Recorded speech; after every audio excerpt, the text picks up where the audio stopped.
న్యాయ రాజధానిగా ముందుకు నడిపించే దిశగా కార్యక్రమాలన్నీ కూడా ఏర్పాటు చేస్తూ ఉన్నారు. అలాగే అనేక లా రిలేటెడ్ ఇన్స్టిట్యూషన్స్ను ఇప్పటికే కర్నూలులో నెలకొల్పి ఉన్నారు. అందుకు ఉదాహరణగానే మనం ఇప్పటికే ఆంధ్రప్రదేశ్ రాష్ట్ర మానవ హక్కుల కమిషన్ ఏర్పాటై ఉన్నది. అలాగే లోకాయుక్త కూడా కర్నూలు నుండి విధులు నిర్వహిస్తూ ఉన్నారు. వక్ ట్రిబ్యునల్ రానున్నది. అలాగే సిబిఐ కోర్టు, ఇవన్నీ కూడా లా రిలేటెడ్గా ఉన్నటువంటి ఇన్స్టిట్యూషన్స్ అన్నీ కూడా, సంస్థలన్నీ కూడా కర్నూలు కేంద్రం నుండి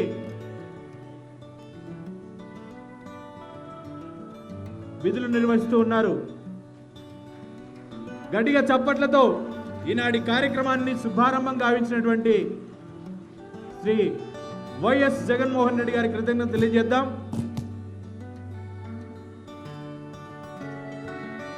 గౌరవ కలెక్టర్ గారు ఈనాటి కార్యక్రమం యొక్క ఏర్పాట్లు, అలాగే జాతీయ లా యూనివర్సిటీ యొక్క ఏర్పాట్లను వివరిస్తూ ఉన్నారు. లా యూనివర్సిటీ 150 ఎకరాల్లో 1011 కోట్ల రూపాయలతో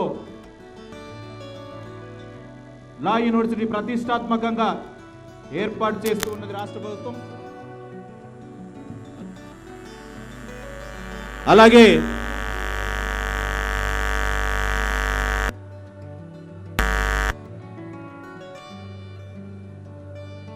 లా యూనివర్సిటీ 3 బ్లాకుల్లో అత్యంత వైభవోపేతంగా నిర్మాణం కానున్నది.